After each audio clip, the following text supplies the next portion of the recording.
성도 여러분 안녕하세요. 오늘도 주님의 은혜 가운데 복된 하루 되시기를 바랍니다. 그러면 사도신경으로 우리의 신앙을 고백하면서 하나님께 예배를 드리겠습니다. 나는 전능하신 아버지 하나님 천지의 창조주를 믿습니다. 나는 그의 유일하신 아들 우리 주 예수 그리스도를 믿습니다.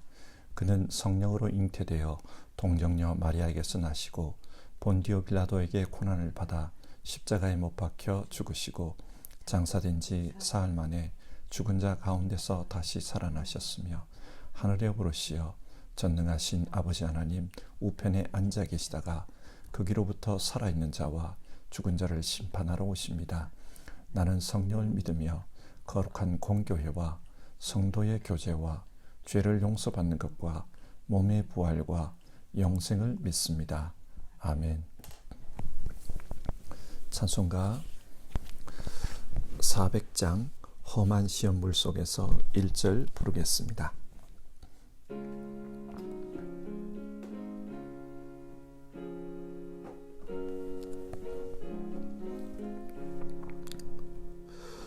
험한 시험불 속에서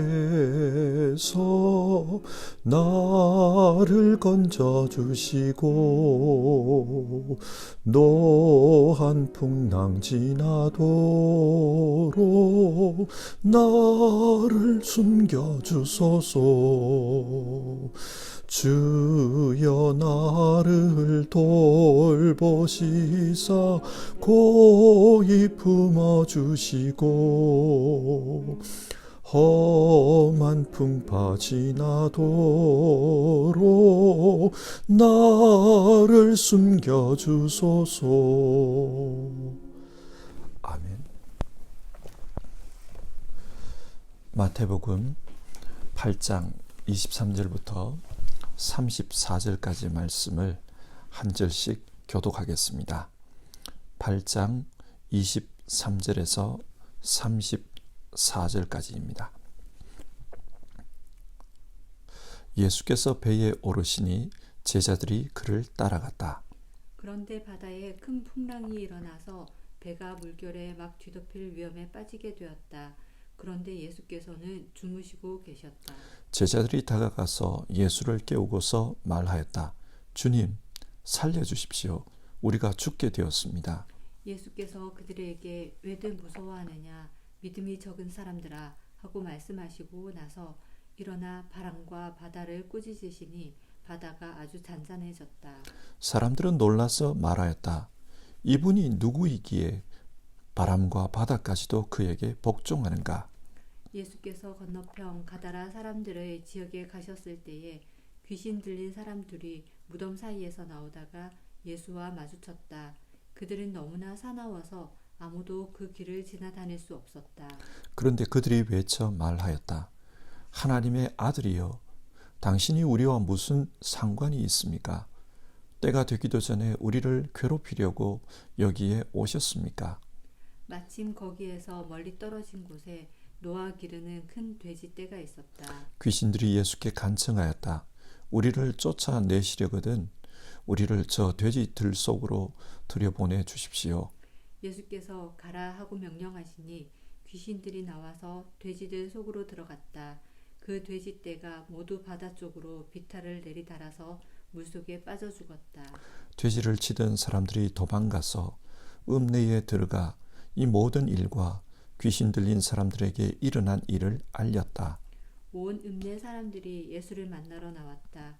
그들은 예수를 보고 자기네 지역에서 떠나달라고 간청하였다. 아멘.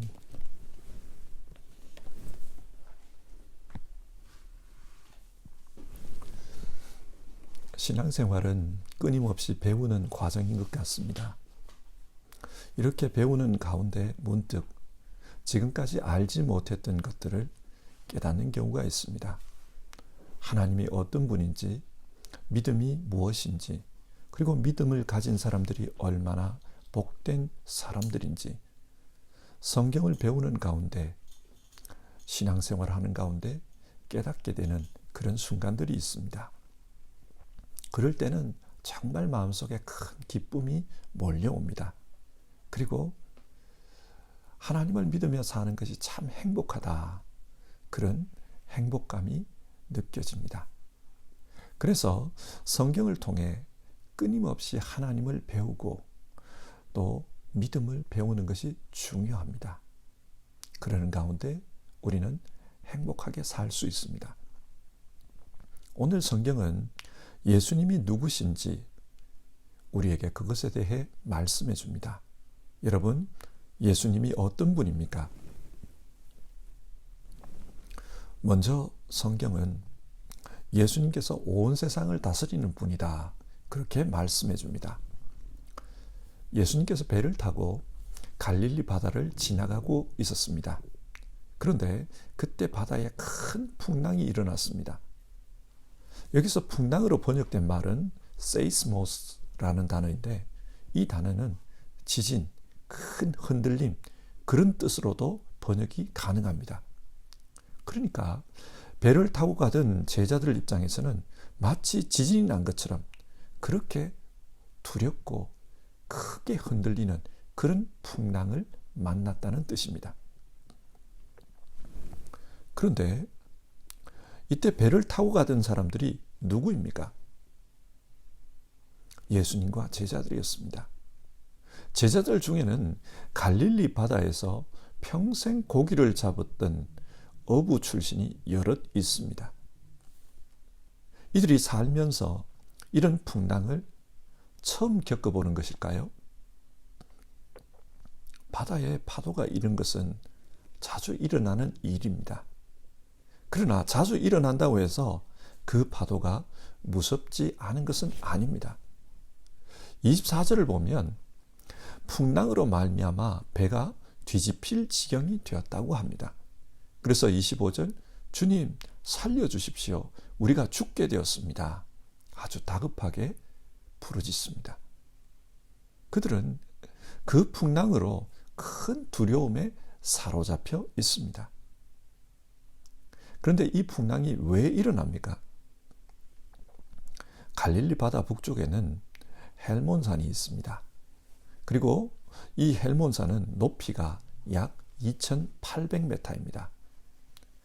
백두산 높이 정도입니다. 그러니까 이 헬몬산 주변에는 공기가 아주 차가운 것입니다. 하지만 이 갈릴리 바다 남쪽에는 요단 계곡이 있습니다.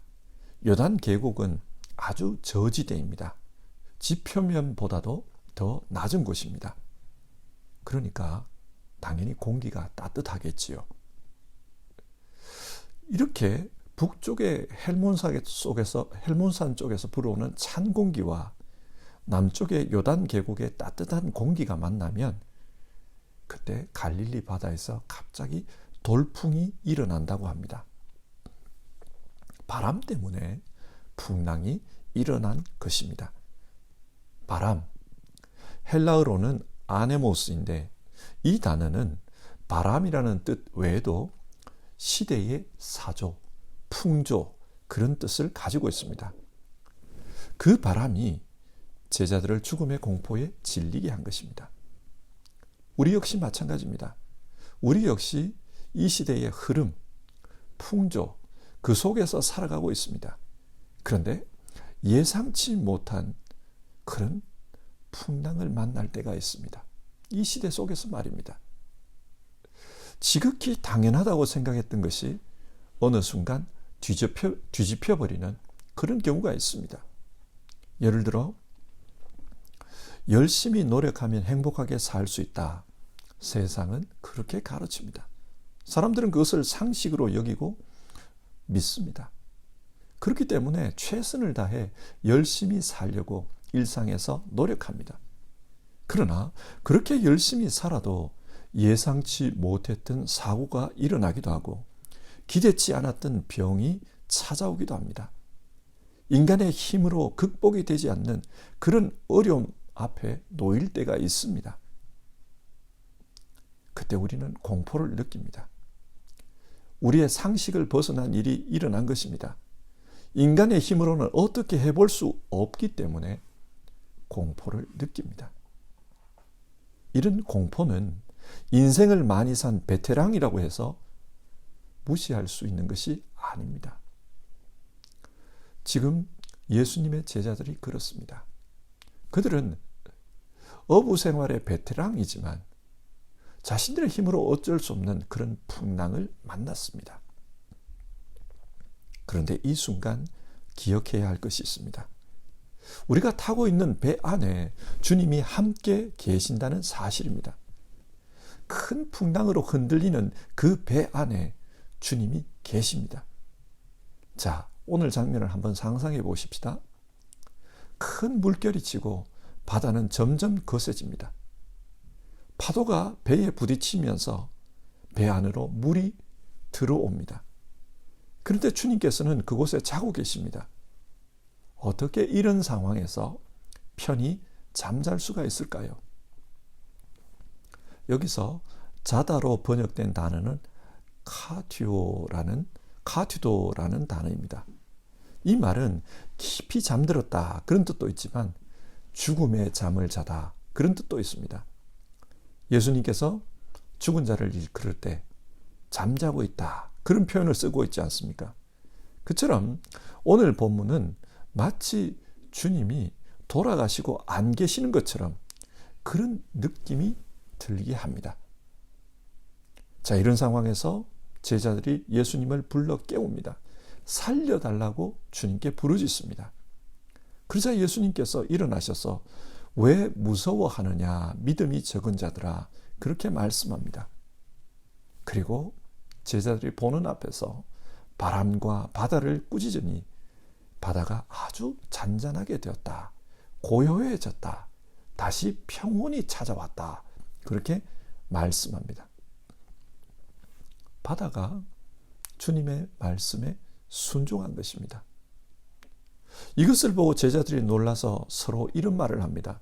27절 이분이 누구이기에 바람과 바다까지도 그에게 복종하는가. 구약 성경을 보면 바다는 죽음의 세력을 상징할 때가 많습니다. 출애굽 당시 홍해 바다를 생각해 보십시오. 그 홍해 바다는 사람을 죽일 수도 있는 죽음의 세력이었습니다. 요나서에서 바다를 생각해 보십시오. 그 바다는 죽음을 상징합니다. 그런데 그런 죽음의 바다가 주님께 순종합니다. 이것이 무엇을 말씀합니까? 주님은 온 세상을 다스리는 분이라는 말입니다. 하늘도 땅도 생명도 죽음도 주님의 말씀 아래에 순종합니다. 그러므로 주님은 두려워하는 제자들을 꾸짖습니다. 천지의 통치자가 여기에 있는데 너희는 왜 두려워하느냐? 믿음이 적은 자들아. 그렇게 꾸짖습니다. 성경은 이것을 통해 예수님을 믿고 따르는 제자들이 어려움을 만나면 어떤 마음을 가져야 하는지 그것을 교훈하고 있습니다. 천지의 통치자가 함께 계신다는 것을 믿으라. 주님이 안 계시는 것처럼 느껴지는 그 순간에도 주님은 함께 계신다는 것을 믿으라. 그리고 그 주님께 부르짖으라. 그러면 천지의 통치자께서 그 상황을 지배하실 것이다. 성경은 우리에게 그것을 말씀해 줍니다. 인간적으로 힘든 일, 인간적으로 힘든 병, 사람이 스스로 극복하기 어려운 상황들을 만나면 자기 스스로 절망하기도 합니다. 우리가 죽게 되었다. 그렇게 생각합니다. 그러나 그런 순간에도 주님이 함께하고 계심을 믿으라고 합니다. 그리고 함께 하시는 그 주님께 부르짖으라 우리에게 말씀합니다. 그러면 주님께서 주님의 뜻에 합당한 길로 우리에게 길을 열어주실 것입니다. 모든 상황을 통치하고 계신다는 것을 보여주실 것입니다. 성경은 우리에게 이것을 믿고 살라고 권면합니다. 두 번째로 예수님은 영적인 세계의 통치자시다. 성경은 그렇게 말씀합니다. 예수님이 타고 가신 그 배가 가다라 지방에 도착했습니다. 가다라는 지금의 요르단에 있는 땅으로 이방인들이 사는 곳이었습니다. 그 지역에 가보니까 귀신 들린 사람이 둘이 있었는데 그들은 무덤 사이에 살고 있었습니다. 무덤은 죽은 자가 머무는 곳입니다. 그런 곳에 이들이 살았다는 말은 이들은 죽음의 세계와 연관이 있는 사람들이라는 것을 말하고 있습니다. 죽음의 세력에 사로잡힌 자들입니다. 마가복음을 보면 이 사람들이 어떤 사람인지 좀 더 구체적으로 말해주는데 군대 귀신 들린 자라고 합니다. 여기서 군대란 로마의 군단을 가리킵니다. 그러니까 마치 로마 군단이 점령지를 지배하고 다스리는 것처럼 이들도 그 죽음의 세력을 다스린다. 죽음의 지역을 다스린다. 그런 말입니다. 예수님께서 그들을 만났습니다. 그러자 이들이 주님 앞에 나와 말하기를 하나님의 아들이여 당신이 우리와 무슨 상관이 있습니까? 그렇게 말합니다. 이들은 예수님이 누군지를 알았습니다. 세상 사람들은 예수님이 누군지를 알지 못했지만 귀신들은 알고 있었습니다. 예수님은 하나님의 아들이었습니다.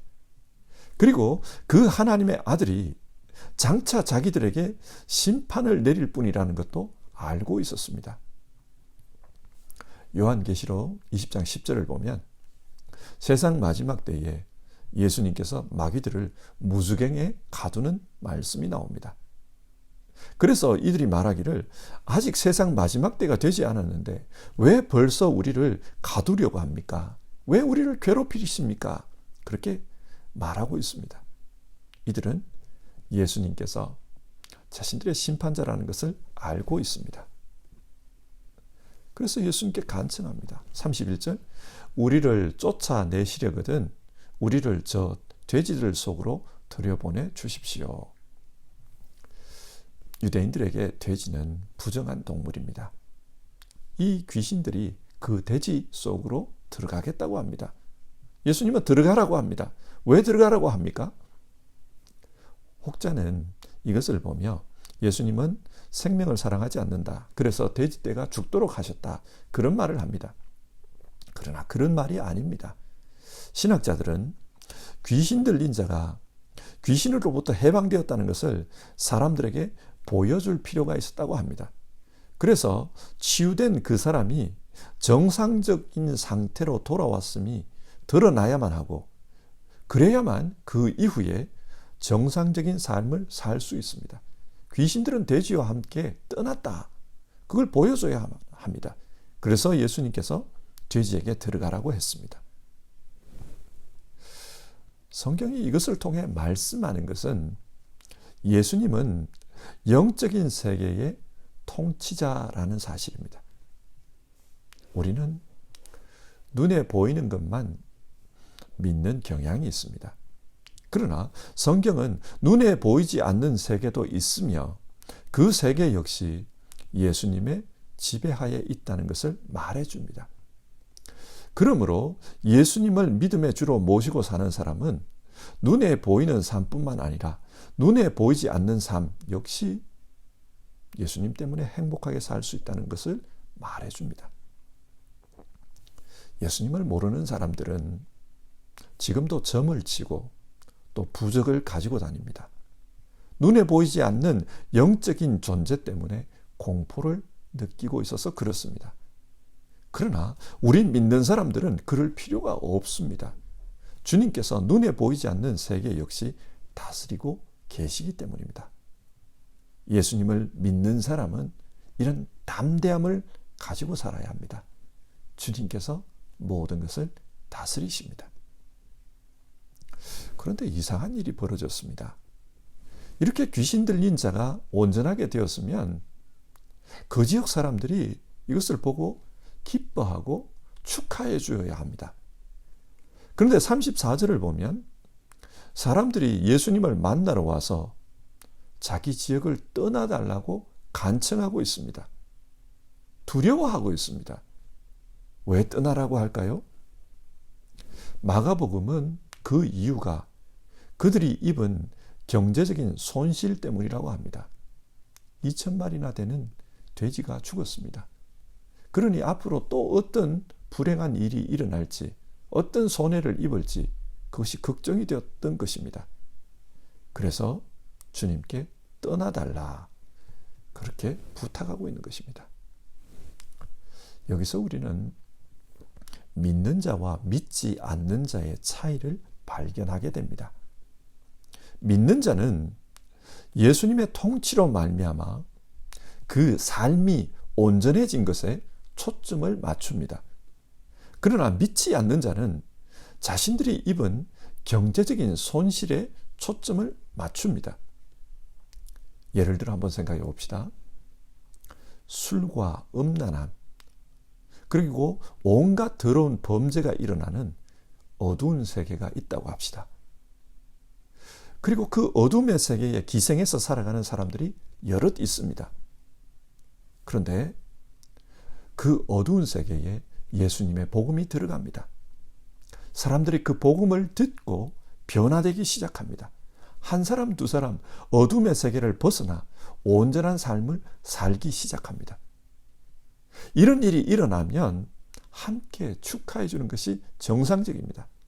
그러나 어둠의 세계에 사는 사람들은 축하하기보다는 염려합니다. 자신들의 유흥업소가 망했다. 이제 경제적으로 힘들게 되었다. 그런 생각을 합니다. 그것 때문에 아우성칩니다. 주님을 반대합니다. 여기서 생각해 봅시다. 우리 믿는 자들은 세상을 볼 때 어디에 초점을 맞춰야 합니까? 때론 우리에게도 손해가 발생하고 고통스러운 그런 일이 일어날 수 있습니다. 그러나 그 상황에서 우리가 바라봐야 할 것은 이 일의 결과 내 영혼이 온전해지고 있는가? 그 문제입니다. 만약 어려움이 있더라도 내 영혼이 건강하게 되어지고 온전하게 되어지고 있다면 그것은 하나님께서 베풀어 주신 은혜입니다. 그런데 경제적인 문제, 세상적인 이익, 이런 것에 초점을 맞추고 바라보면 때론 주님의 역사가 감사로 다가오는 것이 아니라 불평으로 다가올 수도 있다는 말입니다. 여러분, 우리는 무엇을 바라보고 살고 있습니까? 이것이 중요합니다. 내게 일어난 어려움, 그것만 생각하지 말고 그 어려움 속에서 주님께서 어떤 역사를 일으키고 있는가, 우리가 그것을 바라보아야 합니다. 그리고 그 역사가 내 영혼을 온전케 하고 있다면 우리는 어려움에도 불구하고 감사할 수 있어야 합니다. 자, 오늘 말씀을 정리해 봅시다. 오늘 읽은 성경은 예수님이 누구신가, 그것에 대해 말씀해 주고 있습니다. 예수님은 온 세상을 다스리는 분입니다. 풍랑까지도 다스리는 분입니다. 자연세계도 다스립니다.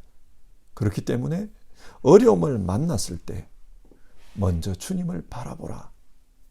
때로는 주님이 침묵하고 계시는 것 같고 마치 우리 가운데 계시지 않는 것처럼 느껴질 때도 있습니다. 그러나 주님은 우리와 함께 하십니다. 믿는 자들에게 주님이 함께 하십니다. 볼지어다 내가 세상 끝날까지 너희와 함께 있으리라.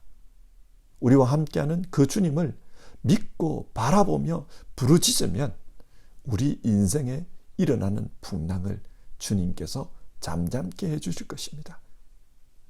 믿고 바라보고 또 부르짖어야 합니다. 그리고 주님은 눈에 보이지 않는 세계, 영적인 세계도 다스리는 분임을 말씀하고 있습니다. 우리는 눈에 보이는 것만 보고 행복과 불행을 말합니다만 때로는 어려움의 원인이 눈에 보이지 않는 것에서 비롯될 수 있다는 것을 알아야 합니다. 예수님은 눈에 보이지 않는 세계, 영적인 세계, 그 세계도 다스리십니다. 그러므로 예수님을 믿으면 우리 영혼이 평안을 누릴 수 있습니다. 영적인 문제에 대해 두려워할 필요가 없기 때문입니다. 주님께서 다스려 주십니다. 하지만 때론 우리의 시선이 예수님이 아니라 눈에 보이는 이익, 잠깐의 즐거움, 그것에 머물 때가 있습니다. 그래서 예수님의 역사가 우리를 불편하게 하는 것처럼, 우리의 삶을 손해나게 하는 것처럼 그렇게 느껴질 때도 있습니다. 특히 세속화된 세상, 눈에 보이는 것에 집중하며 살아야 되는 세상, 이런 세상에 길들여지면 더욱더 주님의 역사가 우리를 불편하게 하는 것처럼 느껴집니다. 그래서 예수님을 믿고 사는 것이 마치 나에게는 올무처럼, 나를 올가맨 올무처럼 느껴질 때가 있고 내 인생에 손해를 주는 것처럼 느껴질 때가 있습니다. 그러나 사실이 그렇습니까? 아닙니다. 성도 여러분, 예수님을 바라봅시다. 온 천지를 다스리는 분, 눈에 보이지 않는 영적인 세계도 다스리는 분, 그분을 바라보며 이 땅의 삶을 살아갑시다. 성경은 우리에게 그것을 말씀합니다. 그럴 때에 우리 삶에 참된 행복이 임합니다. 이 땅에 살지만 하늘나라 백성으로 살 수 있게 합니다. 우리 모두 예수님을 바라보며, 우리 가운데 계시는 예수님을 바라보며 그렇게 살아갑시다. 찬송가 400장 험한 시험 물속에서 우리 2절 부르고요, 오늘 말씀 생각하면서 같이 기도하겠습니다.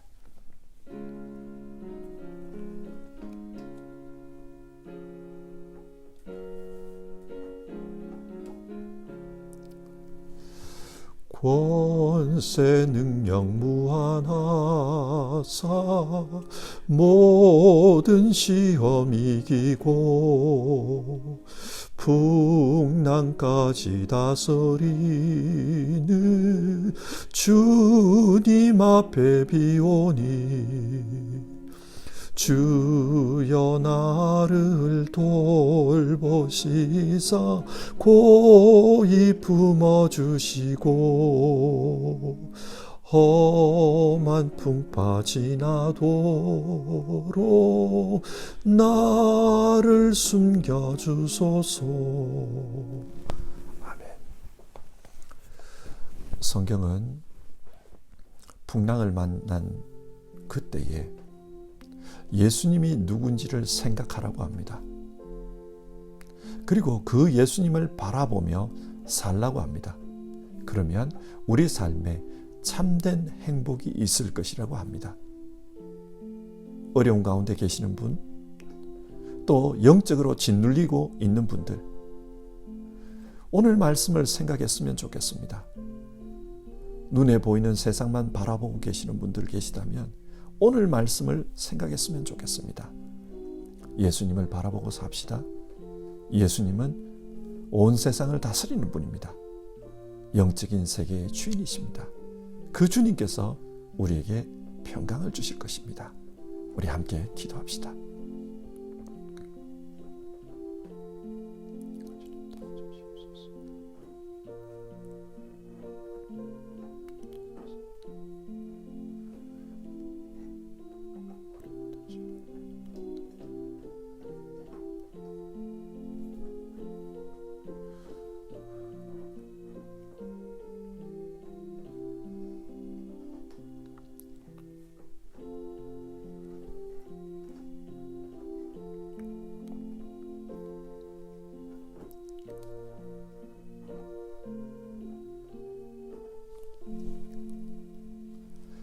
하나님, 오늘 성경은 우리에게 예수님이 누구신지를 말씀해 줍니다.